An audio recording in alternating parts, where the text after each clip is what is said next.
പ്രിയമുള്ള സഹോദരങ്ങളെ, പ്രഭാതവന്ദനം.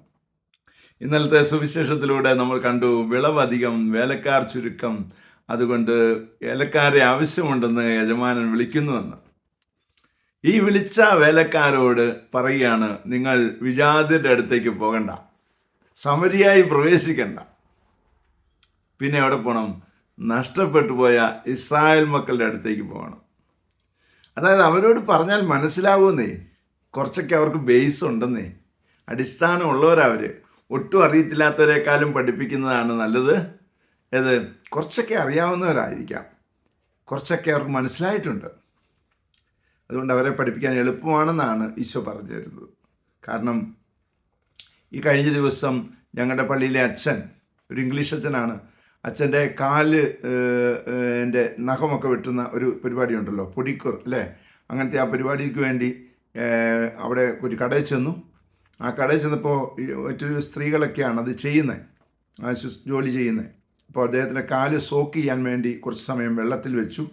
അതിനുശേഷം ഒരു പ്രത്യേക നെയിൽ കട്ടർ കൊണ്ട് അതിൻ്റെ നഖമൊക്കെ വെട്ടി. അങ്ങനെ അച്ഛൻ്റെ കാല് കഴുകിക്കൊണ്ടിരുന്നപ്പോൾ, വൃത്തിയാക്കിക്കൊണ്ടിരുന്നപ്പോൾ അച്ഛൻ അവളെ ഒരു പടം കാണിച്ചു.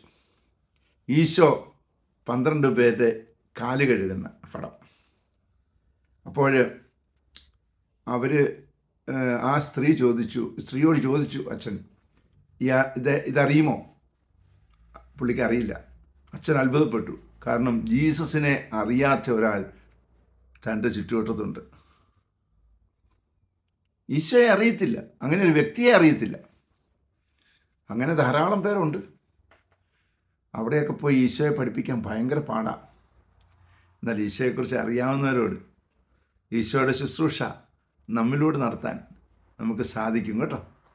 അതിനായിട്ട് പ്രാർത്ഥിക്കാം. പരിശുദ്ധ അമ്മേ സഹായിക്കണേ. വിശുദ്ധ യോസേപ്പ് പിതാവേ ഞങ്ങൾക്ക് വേണ്ടി പ്രാർത്ഥിക്കണേ.